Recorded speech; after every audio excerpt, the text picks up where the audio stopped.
Assalamualaikum warahmatullahi wabarakatuh. Saya Ahmad Farid Zubaidi, mahasiswa Prodi Sistem Informasi Universitas Cyber Asia.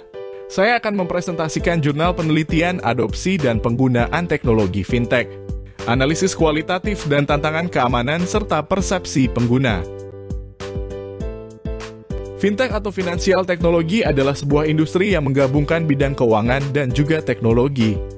Tujuan dan manfaat perusahaan fintech adalah untuk mempermudah masyarakat dalam mengakses produk-produk keuangan, melakukan transaksi keuangan, dan meningkatkan pemahaman mengenai literasi dalam bidang keuangan. Keberadaan fintech saat ini sangat mempengaruhi gaya hidup masyarakat ekonomi. Perpaduan antara efektivitas dan teknologi memiliki dampak positif bagi masyarakat pada umumnya. Di Indonesia sendiri telah berdiri Asosiasi Fintech Indonesia atau biasa disebut AFTEJ sejak tahun 2016. Ini merupakan wadah bagi penyelenggara fintech untuk beradvokasi dan berkolaborasi dengan berbagai pemangku kepentingan guna mendorong inovasi, teknologi, dan memperkuat daya saing industri fintech nasional. AFTEJ telah secara resmi ditunjuk oleh Otoritas Jasa Keuangan atau OJK. Dan ini adalah landscape dari fintech Indonesia secara garis besarnya. Tidak dipungkiri lagi, fintech telah memungkinkan kenyamanan dan aksesibilitas yang sebelumnya sulit dijangkau, dan ini telah berubah menjadi salah satu elemen yang mendorong penerimaan luas dari teknologi ini. Selain itu, sekarang ada sejumlah besar startup dan bisnis mapan yang bekerja di industri fintech yang telah meningkatkan persaingan dan memicu inovasi dan pengembangan layanan secara konstan. Fintech telah memungkinkan kenyamanan dan aksesibilitas yang sebelumnya sulit dijangkau, dan ini telah berubah menjadi salah satu elemen yang mendorong penerimaan luas dari teknologi ini. Selain itu, sekarang ada sejumlah besar startup dan bisnis mapan yang bekerja di industri fintech yang telah meningkatkan persaingan dan memicu inovasi dan pengembangan layanan secara konstan.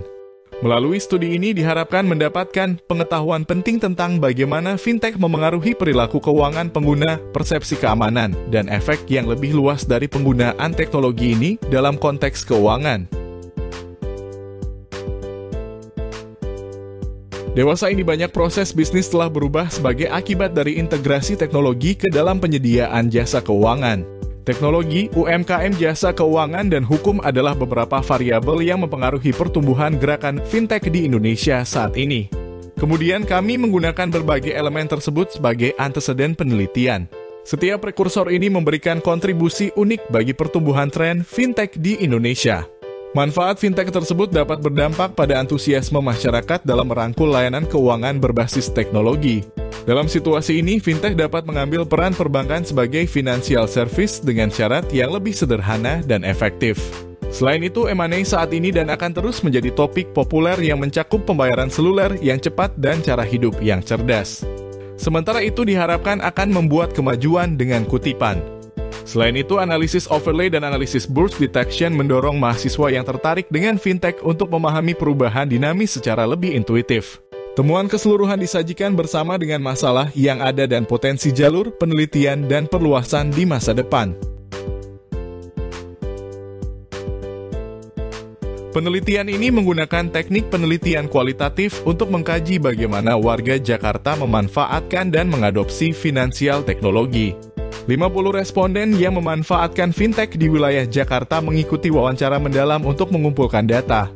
Menurut temuan, sebagian besar responden menggunakan platform pembayaran digital, pinjaman online, investasi digital, dan layanan asuransi berbasis teknologi yang menunjukkan seberapa baik adopsi fintech di Jakarta.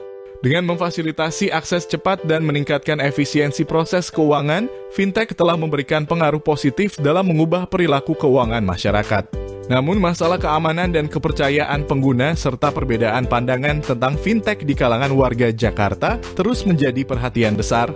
Sebagai hasilnya, penelitian ini menyoroti pentingnya bisnis TechFin meningkatkan keamanan data dan privasi serta inisiatif pendidikan publik yang lebih besar untuk membantu masyarakat umum memahami keuntungan dan bahaya teknologi TechFin.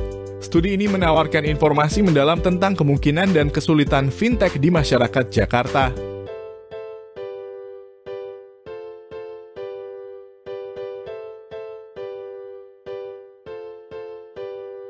Berikut adalah roadmap dari penelitian ini. Pengamatan perumusan masalah pengumpulan materi dan konsultasi materi. Dilanjutkan dengan penerapan metode pengumpulan dan pengelolaan data. Lalu, perancangan dan penyusunan proposal serta konsultasi. Diikuti dengan analisa, kemudian hasil dan kesimpulan. Temuan survei ini menunjukkan bahwa tingkat penerimaan fintech di kalangan warga Jakarta relatif tinggi. Mayoritas responden telah memanfaatkan layanan pinjaman online, investasi, dan asuransi, serta sistem pembayaran digital. Menurut responden, teknologi ini memfasilitasi transaksi keuangan yang cepat dan mudah serta berdampak pada cara orang menabung, mengelola, dan membelanjakan uangnya. Pengguna kini dapat menyelesaikan transaksi dengan cepat dan efektif berkat fintech yang telah mengurangi ketergantungan mereka pada layanan keuangan konvensional. Hal ini menunjukkan mengapa pelaku bisnis fintech harus menjamin keamanan dan privasi data nasabah. Studi ini juga menunjukkan berbagai perspektif tentang fintech yang dimiliki oleh warga Jakarta. Dalam situasi ini, fintech dapat mengambil peran perbankan sebagai financial service dengan bahasa yang lebih sederhana dan efektif. Pengguna dapat menggunakan fintech untuk melakukan pembayaran tanpa harus bertemu langsung, mengajukan pinjaman tanpa harus pergi ke kantor bank, memilih produk keuangan yang sesuai dengan kebutuhan Anda, berinvestasi dengan cepat, dan menerima saran tentang perencanaan keuangan. Mengingat tingkat adopsi fintech yang tinggi, terdapat peluang pasar yang sangat besar bagi pelaku bisnis fintech untuk terus berinovasi dan menciptakan layanan yang bermanfaat dan efektif bagi warga Jakarta. Cara orang menyimpan, mengelola, dan menginvestasikan uang mereka dapat berubah sebagai hasil dari penggunaan Techfin yang lebih cepat dan lebih efektif. Pemahaman dan adopsi yang lebih besar dari teknologi ini dapat difasilitasi oleh pendidikan dan pengetahuan fintech yang lebih baik. Langkah penting pertama dalam memberikan pelanggan pengalaman keuangan yang komprehensif dan terintegrasi adalah integrasi fintech dengan layanan keuangan tradisional. Kepentingan pengguna harus dilindungi dan arahan yang jelas akan diberikan oleh aturan yang sesuai. Untuk mengatasi potensi risiko dan kesulitan fintech bisnis, pemerintah dan masyarakat harus bekerja sama untuk menemukan solusi yang efisien dan tahan lama.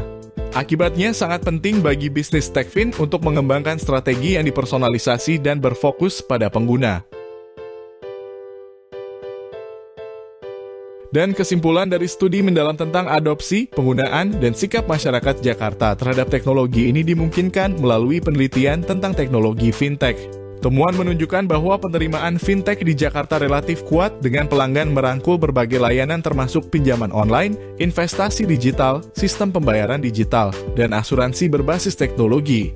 Organisasi fintech harus meningkatkan upaya mereka untuk mengatasi keamanan data dan kerentanan privasi karena kepercayaan dan keamanan konsumen tetap menjadi masalah. Integrasi fintech dengan layanan keuangan konvensional dan inklusi keuangan keduanya harus diperkuat. Industri, pemerintah, dan masyarakat harus bekerja sama untuk mengatasi masalah undang-undang fintech serta ancaman penyalahgunaan keuangan dan kriminalitas. Penciptaan layanan fintech berdasarkan kebutuhan pengguna dan integrasi dengan layanan keuangan konvensional akan mendorong inklusi keuangan yang lebih besar dan memiliki dampak sosial dan ekonomi yang lebih besar. Demikian presentasi saya kali ini. Semoga apa yang saya sampaikan dapat bermanfaat bagi kita semua. Jika ada kekurangan mohon dimaafkan karena kesempurnaan sungguh hanyalah milik Andra and the Backbone. Sebagai penutupan, izinkan saya untuk menyampaikan satu pantun sebelum mengakhiri presentasi ini. Nasi goreng rasanya gurih, dimakan di kota Surabaya. Saya ucapkan terima kasih atas perhatiannya. Wassalamualaikum warahmatullahi wabarakatuh.